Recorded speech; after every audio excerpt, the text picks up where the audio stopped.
Doctor साहब, इस वक्त साउथ एशिया के अंदर तो सबसे बड़ी बात ये हो रही है कि जी पाकिस्तान को दलाल कह दिया है। आप कैसे देखते हैं कि इंडिया ने ये क्यों कहा? और दूसरा डॉक्टर साहब, आजकल पाकिस्तान बड़ा ग्लोबली हाईलाइट हो रहा है, पाकिस्तान को कैसे देखते हैं? मेरी राय है डॉक्टर जयशंकर को कि वो पाकिस्तान को दलाल नहीं कबूतर कहें। इधर से चिट्ठी उधर लेके जा रहे हैं, उधर से चिट्ठी इधर लेकर आ रहे हैं। That is what is happening, right? आप वीडियो के ऊपर अपना सुझाव दे सकते हैं। आपको वीडियो किस तरह की चाहिए कमेंट बॉक्स में ज़रूर बताइए। चैनल को लाइक, शेयर और सब्सक्राइब कीजिए। जय हिंद। भाई ये communicating between the two of them, इनकी जो मेन स्ट्रैटेजी थी सिक्योरिटी के, अमेरिका के बेसिस अगर हमारे मुल्क में होंगे तो हम सेफ रहेंगे। इट्स लाइक सेइंग हम आयतल कुर्सी पढ़ लिया, अब हम भी हमारी हिफाजत हो जाएगी। अमेरिका आ गया, उल्टा हो गया। अमेरिका आने से दे बिकेम द टारगेट जिन जिन मुल्कों में बेस है। सो अब उनका प्रॉब्लम ये है, they don't know what to do. America is not doing a good job of protecting them, ये भी साफ जाहिर है, लेकिन उनके पास ऑल्टरनेटिव नहीं है। ये क्या जाएं, इंडिया के पास जाएं, रशिया के पास जाएं, चाइना के पास जाएं। और ये जो पाकिस्तान के साथ जो डिफेंस पैक्ट हुआ है उसका समझ में नहीं आ रहा मुझे। पाकिस्तान अफगानिस्तान से जंग में है और सऊदी अरेबिया ईरान से जंग में है, लेकिन ये एक दूसरे की मदद तो नहीं, मुझे तो नजर नहीं आ रहा that they are helping each other in the war. They have lost their post oil future. So I think that these countries are in deep trouble, और the solution is not, मतलब नजर नहीं आ रहा कि सोल्यूशन क्या है। ये होगा कि ये जंग खत्म होने के बाद ईरान कमजोर हो जाएगा बहुत, और उस सूरत हाल में because Iran is not a threat, Israeli hegemony is अमरीकी सदर के जो स्पेशल एनवॉय हैं फॉर मिडल ईस्ट, उन्होंने ये कह दिया जनाब कि पाकिस्तान जो है वो तो किरदार अदा कर रहा है, फैसिलिटेटर है, और वो हमें और हमारे और ईरान के बीच में स्टीव विटकॉफ साहब ने ये कहा है। आप कैसे देखते हैं इंडिया ने ये क्यों कहा? और दूसरा डॉक्टर साहब, आजकल पाकिस्तान बड़ा ग्लोबली हाईलाइट हो रहा है, पाकिस्तान को कैसे देखते हैं? क्योंकि पाकिस्तान के बारे में तो यही बात चलती थी, IMF से लोन ले रहा है, इससे पैसे मांग, उससे पैसे मांग। ये एकदम पाकिस्तान की जो गुड्डी उड़ी है, इसको आप how the west and others are looking? देखिए, अभी तो जरूरत है ना अमेरिका को, एंड इट इज नॉट के मतलब ये सिर्फ साउथ एशियन कॉन्टेक्स्ट में this is a big deal. अभी it is not even clear के मीडिएशन टॉक्स इस्लामाबाद में होंगे या नहीं। आप अब जहां है वहां हो सकते, तो बिकॉज इस बार और जो तो मेरी राय है डॉक्टर जयशंकर को कि वो पाकिस्तान को दलाल नहीं कबूतर कहें। इधर से चिट्ठी उधर लेके जा रहे हैं, उधर से चिट्ठी इधर लेकर आ रहे हैं। That is what is happening, right? कि भाई ये communicating between the two of them, जैसा ओमान कर रहा था।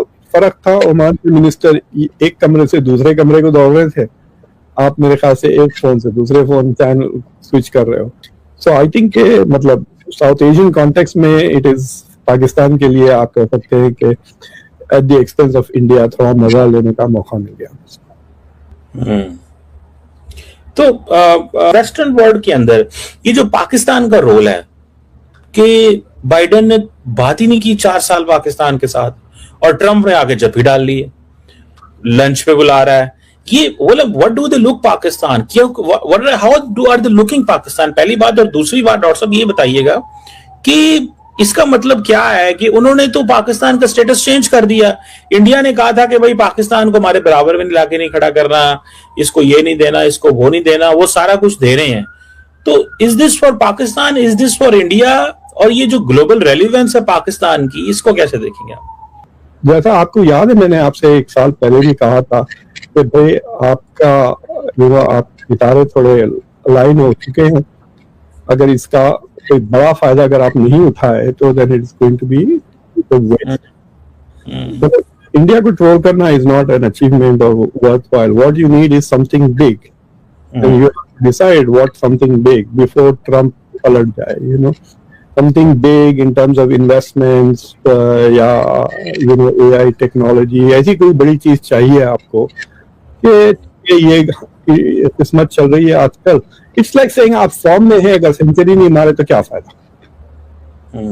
बैटिंग है, कैचेस भी ड्रॉप हो रहे हैं आपके, तो why not, you know, it will be a waste if you don't really कोई रिकॉर्ड नहीं बना लिया। तो आई थिंक पाकिस्तान अभी तक तो मुझे ऐसा कोई बड़ी चीज नजर नहीं आई जो आपको मिली है इन द लास्ट 1.5 ईयर। ये थोड़ा बहुत आपको IMF वर्ल्ड बैंक में थोड़ा सपोर्ट मिल रहा है यूएस का, but that is nothing. Sir ये मिडिल ईस्टर्न ममालिक का क्या फ्यूचर है, इस पे आप कमेंट करें। ये GCC, ये इन्होंने तो अरबों डॉलर पैसे दे के वो सिक्योरिटी थी, अब वो कह रहे हैं कि भाई ये तो अल्टीमेट प्रोटेक्शन इजराइल की हो रही है, हमारे तो ये प्रोटेक्शन हो नहीं रही।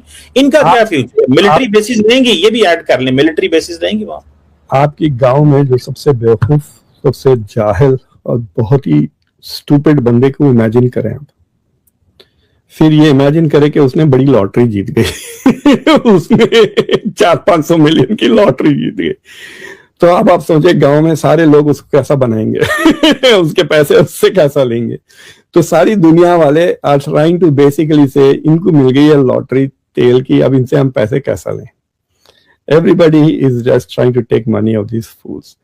ये इनकी जो मेन स्ट्रैटेजी थी सिक्योरिटी के, अमेरिका के बेसिस अगर हमारे मुल्क में होंगे तो हम सेफ रहेंगे। इट्स लाइक सेइंग हम आयतल कुर्सी पढ़ लिया, अब हम भी हमारी हिफाजत हो जाएगी अमेरिका आ गया, उल्टा हो गया। अमेरिका आने से दे बिकेम द टारगेट जिन जिन मुल्कों में बेस है। सो अब उनका प्रॉब्लम ये है, they don't know what to do.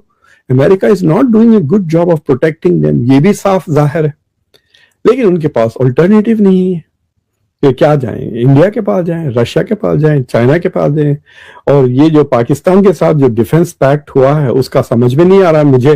मैंने अभी आपसे बात करने से चंद घंटे पहले एक पाकिस्तानी एनालिस्ट से बात किया, तो उससे मैं पूछ रहा था, भाई मुझे ये बताओ, दोनों मुल्क are at war, Pakistan Afghanistan से जंग में है और सऊदी अरेबिया ईरान से जंग में है, लेकिन ये एक दूसरे की मदद तो नहीं, मुझे तो नजर नहीं आ रहा that they are helping each other in the war तो उन्होंने कहा नहीं, अभी थोड़ा काम जो हो गया अफगानिस्तान के साथ, that is because of Saudi intervention. But मैंने सऊदी फौजें तो नहीं देखा आपके साथ अटैक करते हुए काबुल की, ना आपकी फौजें वहां जाके ईरान को कुछ कर रही है। Maybe they are playing defence, I don't no.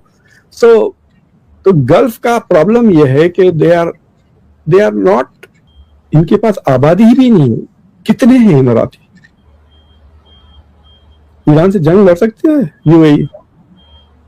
Iran के पास फौजी ज्यादा हैं जिनके इनके पास तो पब्लिक नहीं है, भाग जाएंगे सारे के सारे एक्सपर्ट्स, कोई लड़ने वाला थोड़ी रहेगा,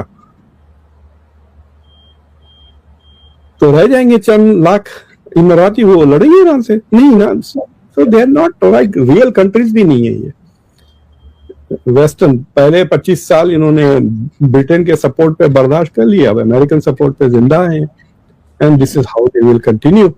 इट इज लाइक सेइंग कि छोटी सी लॉटरी मिल गई और लॉटरी के पैसे अब ये 1-2 जनरेशन और एंजॉय करेंगे, खत्म। द पोस्ट ऑयल जो फ्यूचर था वो तबाह कर दिया ईरान इनका।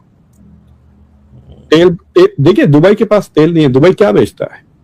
लाइफस्टाइल बेचता है ना, आपको अपार्टमेंट बेचता है, कार बेचता है, एंड सिक्योर लाइफ, जाइए अय्याशी करें, निकल जाए अगर आपके पास पैसे हैं। अब आप वहां जाएंगे, आपको एक ड्रोन लग गया तो फिर आप क्यों जाएंगे वहां, right? So that is what they have lost their post oil future. आप सोचिए, आप बिल्डिंग बनाएंगे, आप दुबई में जाकर इन्वेस्ट करेंगे वहां पर? नहीं ना, यू आर कॉन्स्टेंटली वरिंग के यार ये ईरानीज क्या कर देंगे। So I think that these countries are in deep trouble, और the solution is। आप वीडियो के ऊपर अपना सुझाव दे सकते हैं। आपको वीडियो किस तरह की चाहिए कमेंट बॉक्स में ज़रूर बताइए। चैनल को लाइक, शेयर और सब्सक्राइब कीजिए। जय हिंद।